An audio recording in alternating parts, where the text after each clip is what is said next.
নমস্কার বন্ধুরা, education culture YouTube চ্যানেলে তোমাদের স্বাগতম। তোমরা জানো জিলেট 2025-এর FEEE অর্থাৎ fundamentals of electrical and electronics ইঞ্জিনিয়ারিংয়ের আমি কোশ্চেন পেপার সলিউশন তোমাদের করাচ্ছি। অলরেডি তোমাদের পার্ট 1 ভিডিও চলে এসছে, যেখানে আমি 3টে প্রশ্ন নিয়ে আলোচনা করেছিলাম। আজকে পার্ট 2 ভিডিওতে আমি আরও 3টে প্রশ্ন নিয়ে আলোচনা করব এবং পরের ভিডিওটিতে লাস্ট 4টি প্রশ্ন নিয়ে আলোচনা করে তোমাদের যে জিলেটের FEEE কোশ্চেন সলিউশন কিন্তু কমপ্লিট হবে। তো একদম ভাট না বকে আমরা একদম ডাইরেক্ট চলে যাচ্ছি আমাদের প্রশ্নতে। তো দেখো 94 নম্বর প্রশ্নটা কী ছিল? অ্যান আইডিয়াল ট্রান্সফরমার, যেটা single phase transformer with 200 volt 50 hertz supply at it's primary side is delivering to 100 watt resistive load at 10 volt connected to its secondary side. The current drawn by the transformer from the supply is. এই প্রশ্নটিতে তোমাকে supply current যেটা সেটা বার করতে দিয়েছে, অর্থাৎ এক কথায় বলতে গেলে তোমাদেরকে এখানে কিন্তু প্রাইমারি কারেন্টটাকে বার করতে দিয়েছে বা I1 বার করতে দিয়েছে। এখন দেখো, এখন তোমাদের বলে দেওয়া হয়েছে, দেখো পাওয়ার কত বলা হয়েছে। পাওয়ার হচ্ছে তোমার বলে দেওয়া আছে 100 ওয়াট। ঠিক আছে, 100 ওয়াট তোমার পাওয়ার দিয়ে দিয়েছে। সেকেন্ডারি সাইডের ভোল্টেজ কত দিয়েছে তোমার? সেকেন্ডারি সাইডের ভোল্টেজ তোমাকে দিয়েছে 10 ভোল্ট। তাহলে তোমার পাওয়ারের ইকুয়েশন কি হয়? Power P equals to voltage into current, voltage V into current. Okay, এখানে অবশ্যই এটা কিন্তু সেকেন্ডারি সাইডের আমরা আলোচনা করছি। এখন পাওয়ার হচ্ছে 100 ওয়াট, ভোল্টেজ হচ্ছে আমাদের 10 ভোল্ট। তাহলে এখান থেকে আমি কারেন্ট কত পাচ্ছি? কারেন্ট আমরা পেয়ে যাচ্ছি তোমার, কারেন্ট আমরা পেয়ে যাচ্ছি 10 অ্যাম্পিয়ার। 100 ওয়াট বাই 10 ভোল্ট সমান সমান 10 অ্যাম্পিয়ারের কারেন্ট হচ্ছে, এটা হচ্ছে আমাদের সেকেন্ডারি কারেন্ট বা I2। এবার আইডিয়াল ট্রান্সফরমারের ইকুয়েশন থেকে আমরা জানি যে V1 by V2 equals to I2 by I1। এখন আমাদেরকে বার করতে দিয়েছে I1, আমাদেরকে বার করতে দিয়েছে। তাহলে I1 equals to V2 into I2 by V1। এখন তোমাদেরকে দিয়েই দিয়েছে প্রাইমারি সাইডের ভোল্টেজ কত? 200 ভোল্ট। আর সেকেন্ডারি সাইডের ভোল্টেজ কত? 10 ভোল্ট। সেকেন্ডারি সাইডের কারেন্ট কত? 10 অ্যাম্পিয়ার, মানে 10 ইন্টু 10। ঠিক আছে, তাহলে তোমার বাই হচ্ছে আমার প্রাইমারি সাইডের ভোল্টেজ হচ্ছে 200।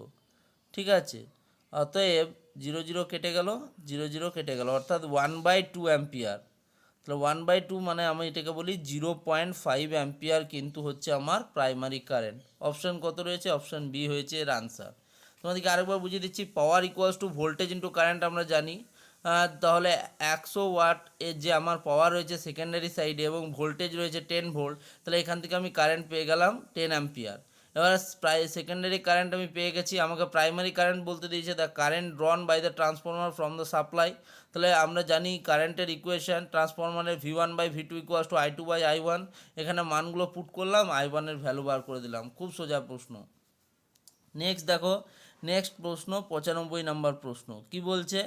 দেখো বলছে which of the op amp based configuration provides no phase difference between input and output.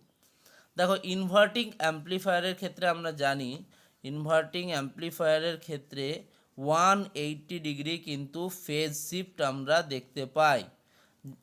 Inverting অ্যাম্প্লিফায়ারের ক্ষেত্রে ইনপুট এবং আউটপুট ভোল্টেজের মধ্যে 180 ডিগ্রি ফেজ শিফট থাকে, কিন্তু নন ইনভার্টিং অ্যাম্প্লিফায়ারের ক্ষেত্রে ইনপুট ভোল্টেজ এবং আউটপুট ভোল্টেজ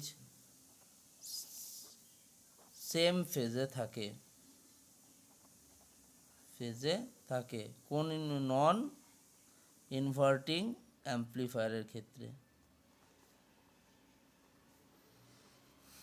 ওকে, তাহলে এটার আনসার হচ্ছে option B, non inverting amplifier.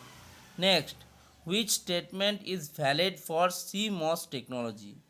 তো তোমরা প্রত্যেকেই জানো সিমস টেকনোলজিতে আমরা কিন্তু মসফেটের টেকনোলজি ব্যবহার করি এবং মসফেটের ফুল ফর্ম তোমাদের জানা উচিত। মসফেট হচ্ছে metal oxide semiconductor field effect transistor.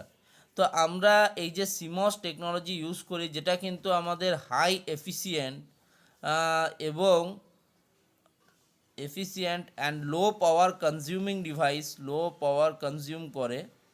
তো কনজিউমিং ডিভাইস, তো এই যে মসফেট রয়েছে যার এফিসিয়েন্সি হায়ার এবং পাওয়ার কনজাম্পশন লো, তো সেই মসফেটে আমরা বোথ কিন্তু এন টাইপ মসফেট এবং পি টাইপ মসফেট দুটোই কিন্তু আমরা ইউজ করি। তোমাদের জানা উচিত এই যে সিমস টেকনোলজিতে আমরা এন টাইপ এবং পি টাইপ দুটোই কিন্তু তৈরি করি। দেখো কনজিউমস হাই স্ট্যাটিক পাওয়ার, এটা তো নয়, তোমাদের আগেই বললাম যেটা low power consumption device. Employs only N type তো করে না, অনলি পি টাইপ নয়, তাহলে অপশানের উত্তর হবে option D, employs both N type and P type MOSFET. আশা করি তোমাদের এই ভিডিওটাতে তোমরা এই তিনটে প্রশ্ন যে করালাম উত্তরগুলো বুঝতে পেরেছো।